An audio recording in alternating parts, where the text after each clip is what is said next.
Assalamualaikum warahmatullahi wabarakatuh.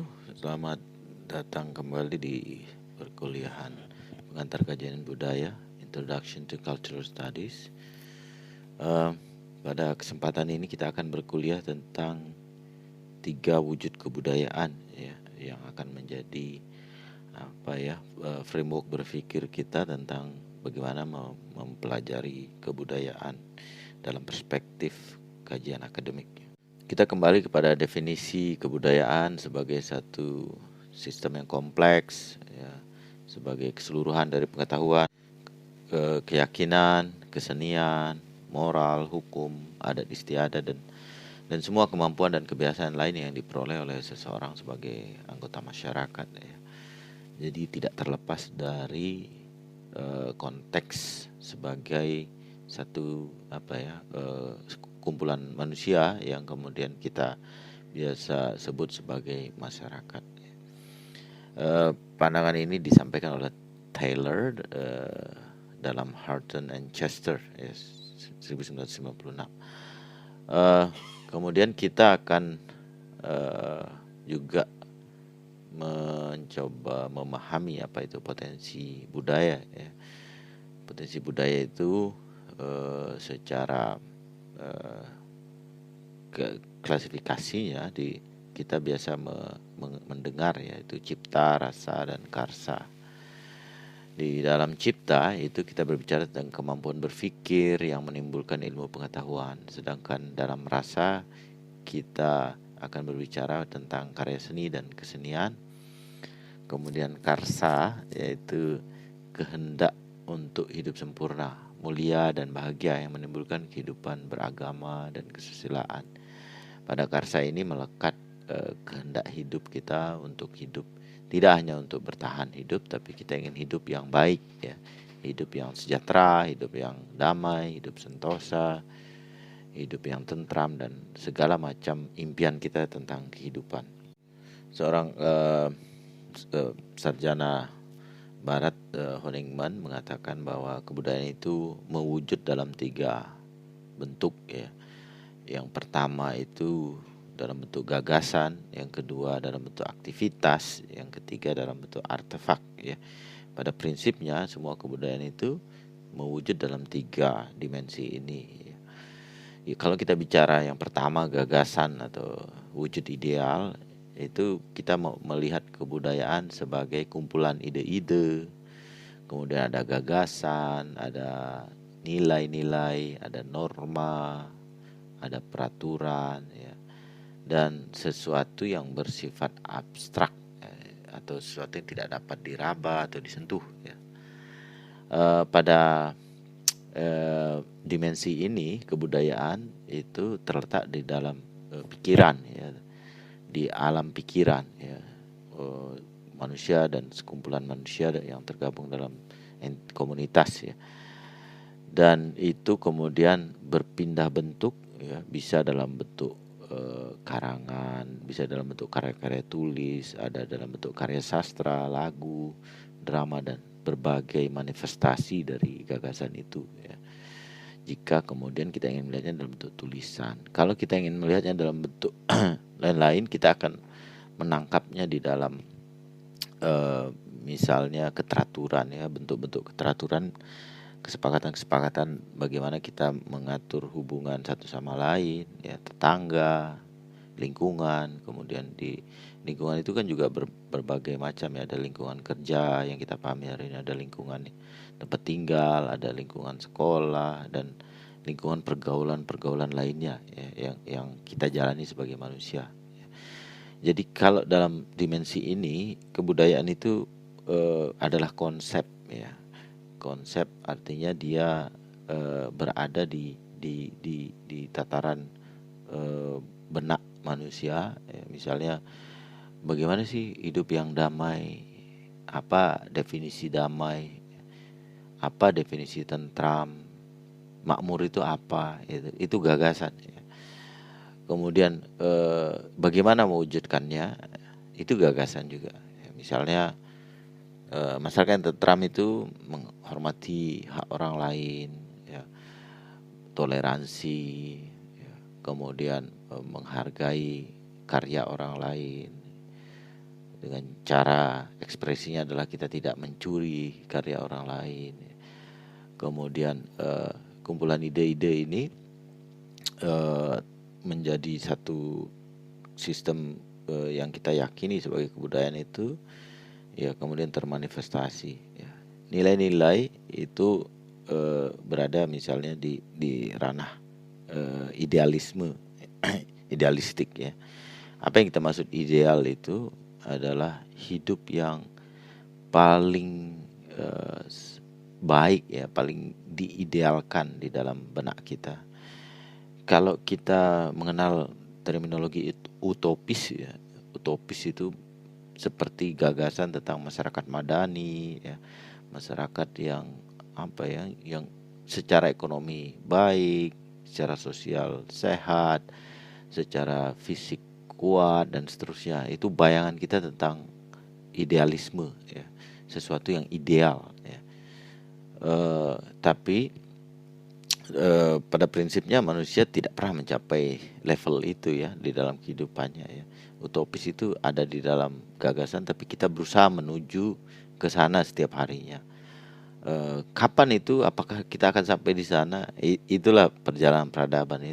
Tidak semua gagasan yang ideal itu terwujud, tapi kita meyakini bahwa apa yang kita lakukan, kita sepakati, yang kita jalani itu menuju gagasan masyarakat yang madani itu, yang utopis itu.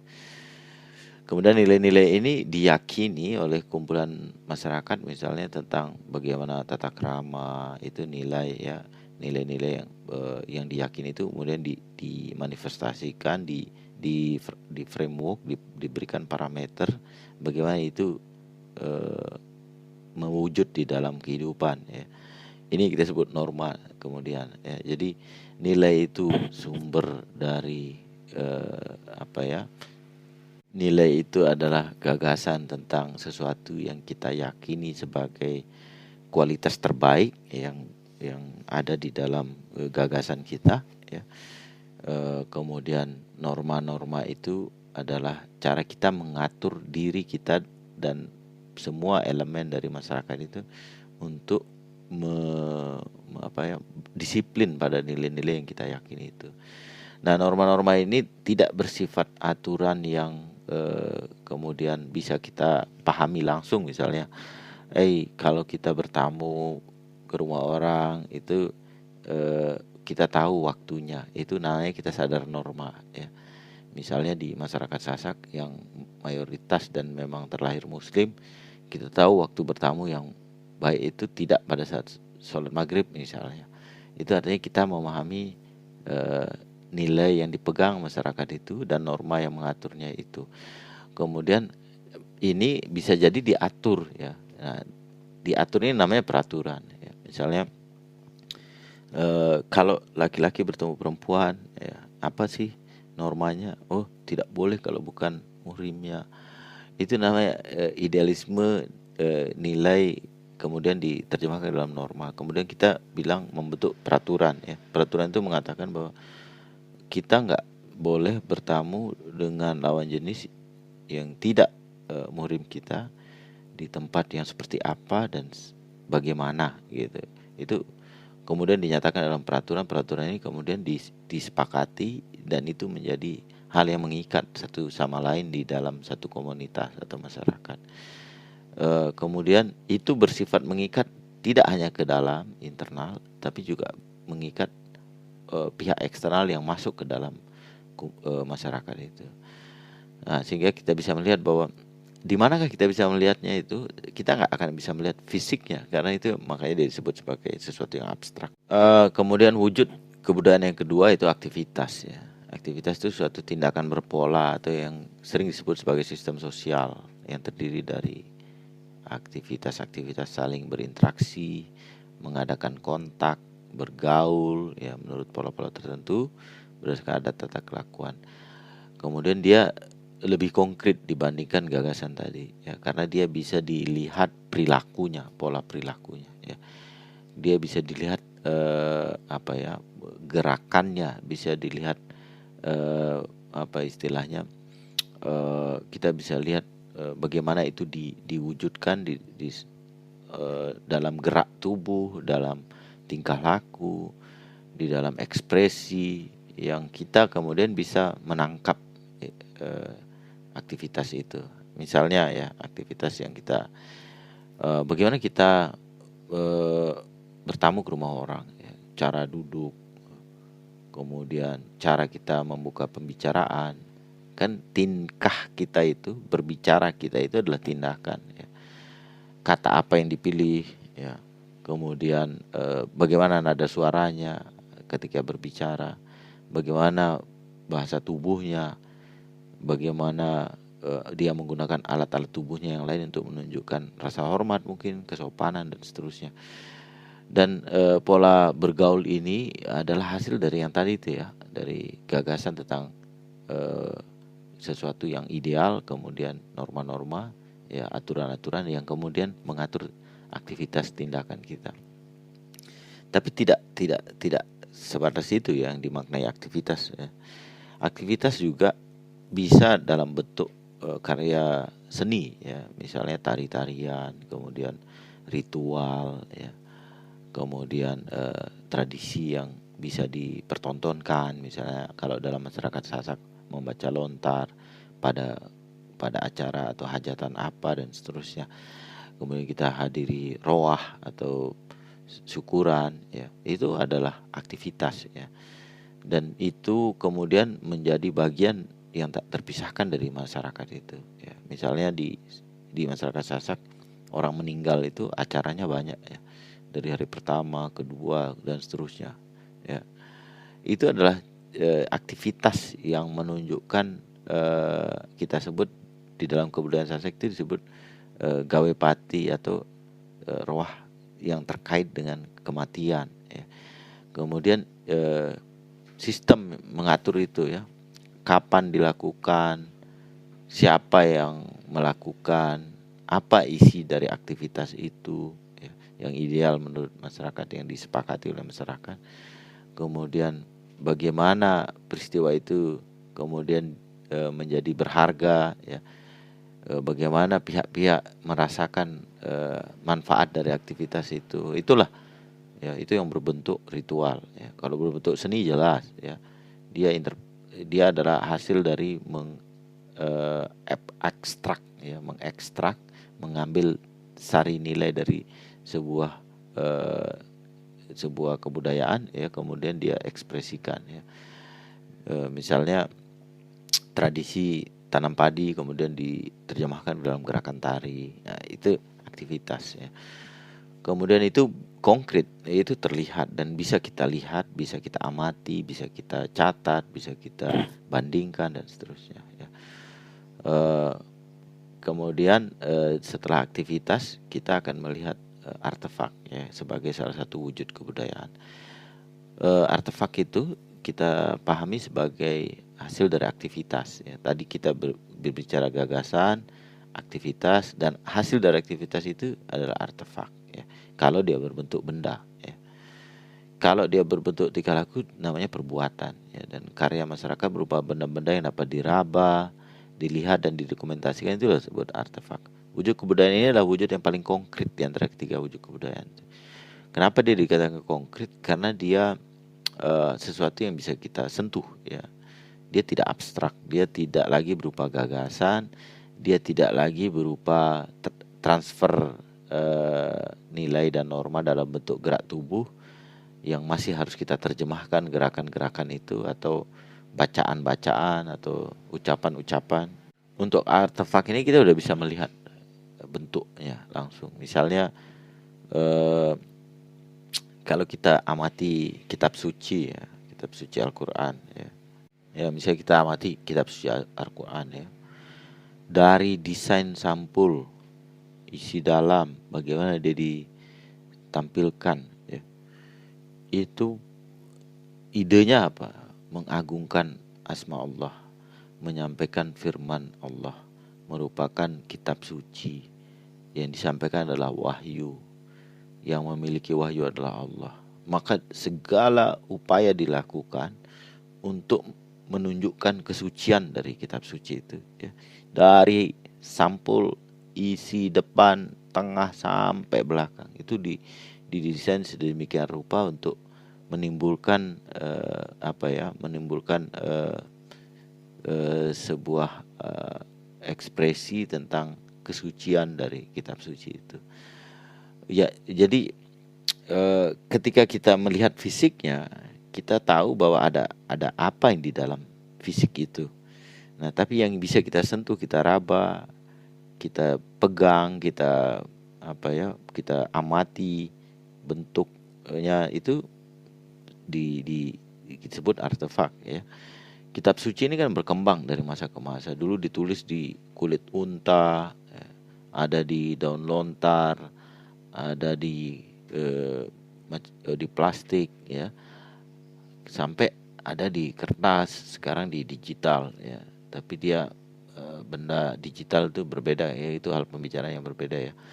Tapi kita bisa melihat bahwa perkembangan konsep kitab suci itu dalam bentuk artefaknya itu terus menjaga kesucian dari apa yang isinya. Itu cara berpikir penciptaannya ya. Al-Quran itu kita tahu itu adalah fisik Al-Quran adalah ciptaan manusia. Itu hasil kebudayaan manusia ya.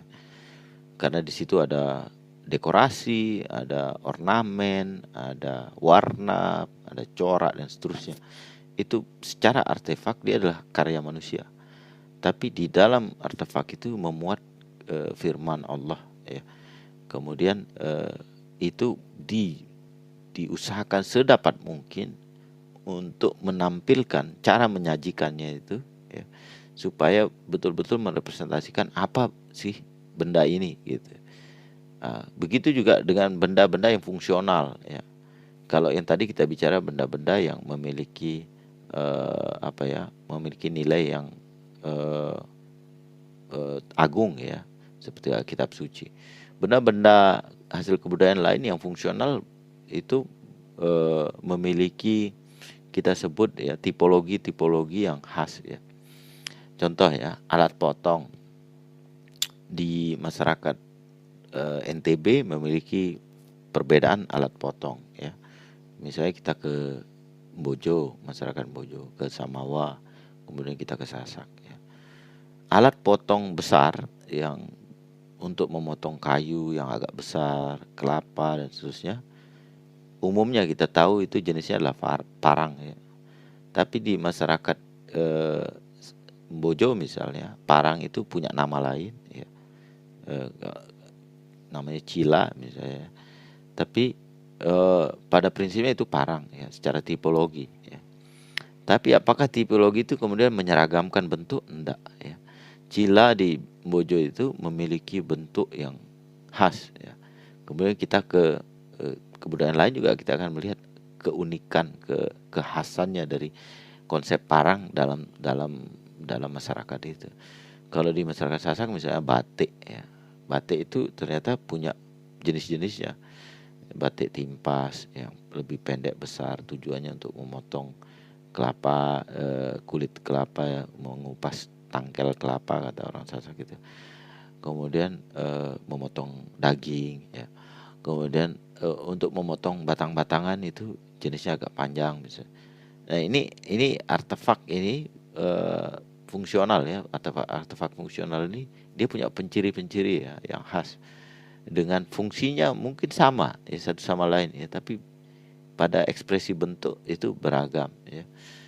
Sabit misalnya atau kita sebut awis di masyarakat Sasak itu kecil, lengkungannya tidak terlalu tajam. Ketika kita ke Jawa yang namanya sabit itu besar, bayangan kita itu parang malah ya, saking besarnya. Bentuknya juga beda. Cangkul tambah dalam masyarakat Sasak itu bentuknya sama ya, karena fisiknya sama, tapi cara dia menggunakan gagang lebih panjang lebih pendek beragam juga ya. Di masyarakat Jawa tuh gagangnya pendek ya, namanya cangkul tuh. Karena mereka cenderung kerja sambil duduk. Ada kecenderungan yang membentuk itu ya. Jadi melalui artefak kita bisa melihat ciri kebudayaan satu masyarakat ya. Kemudian setiap wujud kebudayaan tidak bisa dipisahkan dari wujud kebudayaan lain. Maksudnya di sini adalah antara gagasan ya, konsep yang abstrak tadi, kemudian aktivitas, ekspresinya dalam bentuk fisik ya, maupun dalam bentuk tuturan maupun dalam bentuk ekspresi. Kemudian yang terakhir itu artefak. Ini 3 hal ini tidak bisa terpisahkan. Tidak ada kebudayaan yang hidup hanya dari gagasan. Tidak ada kebudayaan yang hidup hanya dari aktivitas. Dan tidak ada kebudayaan hidup tanpa artefak ya. Artinya ketiganya ini merupakan satu paket ya, tapi wujudnya beragam ya. Wujud ini dimensi wujudnya. Maka kalau kita dengar artefak itu seolah-olah itu benda purbakala, enggak ya. Bahkan yang kita pakai sehari-hari, pulpen ya, korek api, kemudian cobek ya, misalnya kalau kita modern nih cutter, alat pemotong kecil. Kalau di orang Sasak pemaje misalnya. Itu artefak-artefak yang fungsional di masyarakat kita. Itu sangat terkait dengan aktivitas ya, apa yang kita kerjakan ya. Jadi 3 hal ini harus betul-betul kita pahami sebagai wujud dari kebudayaan ya. Jadi kalau mau ingin mempelajari kebudayaan itu, misalnya kita sering dulu ya, di awal-awal kita bahas kemarin ya, fase-fase peradaban manusia ya. Dari mereka yang pertama mengolah tanah menggunakan kayu ditajamkan mungkin. Tapi menajamkannya pakai apa? Mungkin pakai batu. Kapak dia sebut, tapi bagi kita konsep kapak itu kan hasil fabrikasi yang tajam. Kalau di peradaban yang lebih lampau, kapak itu adalah batu yang ditajamkan. Nah, kemudian fungsinya adalah untuk menajamkan benda lain. Nah, penyebutan kapak itu pada tipologinya ya, bukan pada kapak konsepnya dia harus berbahan besi, dia harus berbentuk begini, harus berukir begitu dan seterusnya. Bukan itu. Itu ornamentasi, itu atribut-atribut tambahan, bukan tipologi ya. Tipologi itu lebih pada fungsi, tipologi pada jadi kalau kita kemudian ingin memahami kebudayaan suatu masyarakat, maka pada prinsipnya kita mempelajari 3 hal ini ya. Gagasan apa, aktivitasnya apa, kemudian artefaknya apa.